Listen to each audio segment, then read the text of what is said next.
नमस्कार मित्रों, शिक्षा विभाग से जुड़ी हुई महत्वपूर्ण खबरों के साथ प्रस्तुत हूँ। तो पहले इनके हेडलाइंस बताऊंगी, फिर खबरों को विस्तार से। परंतु आपसे रिक्वेस्ट है, प्लीज़ मेरे चैनल को सब्सक्राइब अवश्य करें, तब आप वीडियो को देखें। तो आइए आगे बढ़ते हैं और हेडलाइंस को देखते हैं। कोरोना संक्रमण का प्रभाव खत्म हो रहा है, तो धीरे धीरे लोगों के अंदर नौकरी के प्रति भी उत्साह बढ़ रहा है। 13 लाख को भर्ती का इंतजार। फिर नई शिक्षा नीति में गुरुकुल शिक्षण पद्धति को अपनाया जाएगा परिषदीय विद्यालयों में। तो आप इसको देखेंगे विस्तार से। नई शिक्षा नीति के तहत गुरुकुल शिक्षण पद्धति में क्या चीज़ें अपनाई जाएंगी आप जान सकते हैं वीडियो में। और नाम में करेक्शन कर सकते हैं। वेबसाइट खुल रही है, तो जानिए कौन सी वेबसाइट खुल रही है। और राज्य अध्यापक पुरस्कार का आदेश आ गया है। साथ ही साथ अभिभावकों के लिए भी राहत भरी खबर है और इसका सख्ती से पालन करना आवश्यक है। और आदेश आप वीडियो में देख सकते हैं इस आदेश को। तो आइए आगे बढ़ते हैं और वीडियो राहत भरी खबर है ये। और उनके लिए आर्थिक समस्या इस वक्त कोरोना की वजह से प्रभावी है।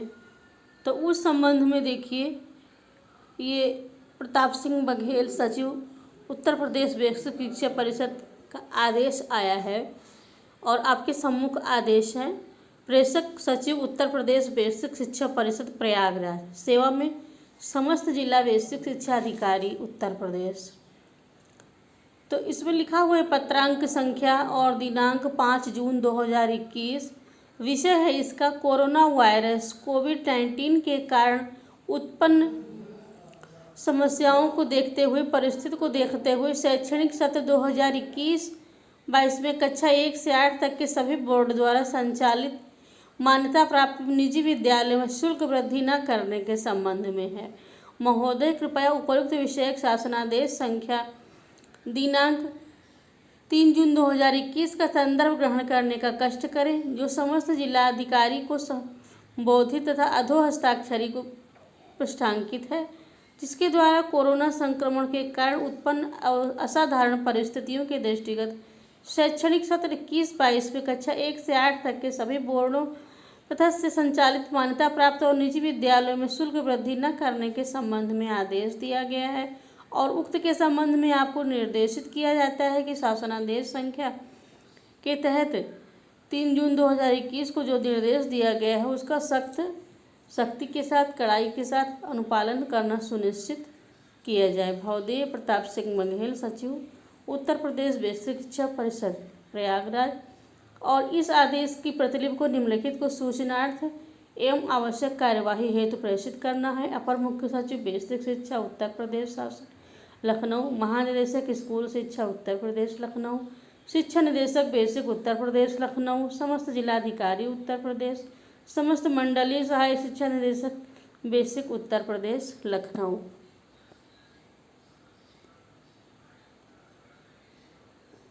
शिक्षा परिषद में नित्य नवीन प्रयोग किए जा रहे हैं और अब देखिए क्या प्रयोग किया जा रहा है, क्या परिवर्तन आने वाला है। तो इसमें देखिए, विद्यालयों में अब वर्षों पुरानी गुरुकुल पद्धति को वापस अमल में लाए जाने की कवायद शुरू की गई है। नई शिक्षा नीति में इस पद्धति को अपनाने का प्रावधान किया गया है। नई शिक्षा नीति में विद्यार्थियों को मौलिक अधिकारों, नागरिक कौशल, जल एवं पर्यावरण संरक्षण के प्रति जागरूकता, स्वच्छता, जलवायु परिवर्तन और अपशिष्ट प्रबंधन आदि के बारे में जानकारी देने का प्रावधान किया गया है। इसके तहत अब साफ सफाई की कमान छात्र छात्राएं संभालेंगे। जिले में प्राथमिक, उच्च प्राथमिक कंपोजिट स्कूलों की संख्या 2504 है। तो ये गोरखपुर जनपद से संबंधित खबर है। मतलब हो सकता है कि प्रोजेक्ट के तौर पर गोरखपुर जनपद में यह कार्य कराया जाएगा, इसके बाद अन्य जनपदों में अप्लाई किया जाएगा। और इसमें करीब 3,68,000 बच्चे अध्ययनरत हैं। वर्तमान सत्र से कक्षा 6 से 8 तक हर सरकारी स्कूल में यह व्यवस्था लागू होगी। और इसके तहत बेसिक शिक्षा परिषद के स्कूलों में हर विद्यार्थी को 15 से 20 मिनट तक रोजाना सफाई करनी होगी।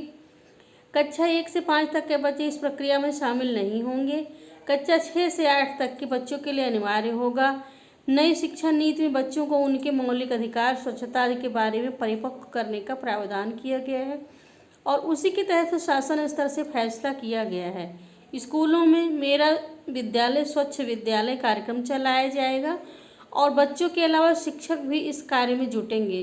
वे न केवल विद्यार्थियों को साफ सफाई का अभ्यास करने के लिए प्रेरित करेंगे, बल्कि उनका मार्गदर्शन कर खुद भी सफाई करेंगे। मित्रों, जैसा कि आप सबको विदित है कि महानिदेशक स्कूल शिक्षा श्री विजय किरण आनंद जी ने पंजिकाओं के संबंध में आदेश जारी किया और कहा कि विद्यालयों में पंजिकाएं दुरुस्त होनी चाहिए, पूरी तरह से सारा कार्य पेपर पर होना चाहिए। तो समग्र शिक्षा राज्य परियोजना निदेशक विजय किरण आनंद के अनुसार उन्होंने समस्त शिक्षा अधिकारियों को निर्देशित किया है और कहा है कि समय और परिस्थिति के आधार पर विद्यालय स्तर पर 13 पंजिकाओं का व्यवहार मिलाया जाए। उन्होंने स्पष्ट कहा कि 13 बिंदुओं की पंजिका विद्यालय में हर हाल में उपलब्ध रहनी चाहिए, जो बुनियादी शिक्षा की रीढ़ होंगी। समग्र शिक्षा राज्य परियोजना निदेशक के निर्देश पर बेसिक शिक्षा अधिकारी डॉक्टर रामचंद्र ने सभी खंड शिक्षा अधिकारियों को निर्देशित किया है कि विद्यालय स्तर पर रखी जाने वाली पंजिकाओं में मुख्य रूप से शिक्षक डायरी, कार्मिक उपस्थिति पंजिका, प्रवेश पंजिका, विद्यार्थी उपस्थिति पंजिका, एमडीएम रजिस्टर, निःशुल्क सामग्री वितरण रजिस्टर, आय व्यय एवं चेक इशू पंजिका, बैठक पंजी, निरीक्षण रजिस्टर, पत्र व्यवहार, बाल गणना रजिस्टर, पुस्तकालय एवं खेलकूद पंजिका हर हाल में प्रत्येक विद्यालय में नवीन शैक्षिक सत्र 2021-22 से प्रयोग में लाई जाएंगी। यदि इसमें कमी पाई जाती है तो संबंधित प्रधानाध्यापक इसके लिए उत्तरदायी होंगे। कोरोना संक्रमण ने काफ़ी हद तक कार्य को बाधित किया, प्रत्येक क्षेत्र में इसका प्रभाव पड़ा, तो वहीं युवाओं के लिए भी बहुत ही कठिन समय था ये। और ऐसे में रोजगार के लिए तमाम प्रकार की समस्याएं उत्पन्न हुई और अब अनलॉक होने के साथ ही युवाओं को उत्तर प्रदेश सरकार से 5 भर्ती करीब 13 लाख बेरोजगारों को परीक्षा का इंतजार है। अनलॉक होने के साथ ही युवाओं को आयोग से उम्मीदें बंधी हैं और लोक सेवा आयोग से जो उम्मीद की जा रही है कि कोरोना के बढ़ते संक्रमण के कारण अप्रैल, मई और जून में 5 महत्वपूर्ण परीक्षाएं निरस्त कर दी थी, अब उनका आयोजन कराया जाए। डॉक्यूमेंट में नाम गलत होता है, गलतीवश गलत छप जाए तो वो सदैव के लिए समस्या उत्पन्न करता है, तो उसको समय रहते सही करा लेना उचित होता है। तो उसी के संबंध में ये देखिए आपके सम्मुख आदेश है और ये कहाँ से आया है, किसके नाम है, आप देखिए इसको। प्रेषक है सचिव माध्यमिक शिक्षा परिषद उत्तर प्रदेश प्रयागराज, सेवा में समस्त जिला विद्यालय निरीक्षक उत्तर प्रदेश। और 11 जून को आदेश आया है और इसका विषय है वर्ष 2021 के हाई स्कूल एवं इंटरमीडिएट परीक्षाओं हेतु पंजीकृत छात्र छात्राओं के नामों में वर्तनी त्रुटि के सुधार के संबंध में है। तो महोदय, ज्ञातव्य है कि गत वर्ष 2020 की परीक्षाओं में छात्र छात्राओं के नाम प्रथम बार जब गलत हो गए थे तो उसको हिंदी में परीक्षा की वेबसाइट पर अपलोड किया गया और फिर दोनों भाषाओं के नामों को अपलोड कराए जाने के कारण इसमें कोई वर्तनी त्रुटि अर्थात स्पेलिंग एरर्स हो गए थे और इस हेतु त्रुटि सुधार के लिए गत वर्ष वेबसाइट खोली गई थी। अतः छात्र हित में इस वर्ष भी 2021 के हाई स्कूल और इंटरमीडिएट परीक्षा के छात्र छात्राओं के नाम उनके माता पिता के नाम में हुई वर्तनी त्रुटियों में सुधार के लिए निम्नवत निर्देश दिए जाते हैं। त्रुटि सुधार के अंतर्गत विद्यालयी अभिलेखानुसार यथा प्रवेश आवेदन पत्र, पंजिका आदि के आधार पर छात्र छात्राओं के नाम उनके माता पिता के नाम में त्रुटियों को अंग्रेजी एवं हिंदी दोनों ही भाषाओं में वेबसाइट पर अपलोड कराकर नामों में सुधार किया जा सकता है। नामों में पूर्ण परिवर्तन नहीं किया जा सकता है। हिंदी और अंग्रेजी में अपलोड नामों में एक रूपता होना आवश्यक है, अर्थात उनमें भिन्नता नहीं होनी चाहिए। उपर्युक्त त्रुटि सुधार हेतु वेबसाइट सोमवार दिनांक 14/6 से मंगलवार दिनांक 15/6 तक मात्र 2 दिनों के लिए ही क्रियाशील रहेगी। तो इसलिए ज़रूरी है कि जिनके नामों में कोई भी मिस्टेक हो गई है उसको समय रहते सही कर लें ताकि आगामी समय में उनको किसी भी प्रकार की समस्या का समाधान करना ना पड़े। यह राज्य अध्यापक पुरस्कार से संबंधित खबर है और इसमें देखिए समस्त मंडलीय सहायक शिक्षा निदेशक मंडलीय सहायक शिक्षा निदेशक का आदेश है। ये समस्त शिक्षा जिला बेसिक शिक्षा अधिकारी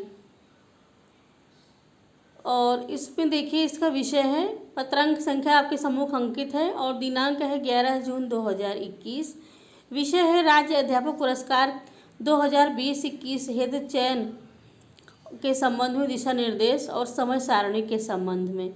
महोदय, उपर्युक्त विषयक शिक्षा निदेशक बेसिक उत्तर प्रदेश लखनऊ के पत्रांक संख्या के हिसाब से अवलोकन करें और आपको संबंधित अधोहस्ताक्षरी को पृष्ठांकित, जिसमें राज्य अध्यापक पुरस्कार 2020-21 हेतु सरकार हेतु शिक्षकों से ऑनलाइन प्रविष्टि के माध्यम से निर्धारित प्रेरणा पोर्टल पर आवेदन पत्र आमंत्रित करने हेतु 16 अप्रैल से 31 मई 2021 के मध्य निर्धारित किया गया था।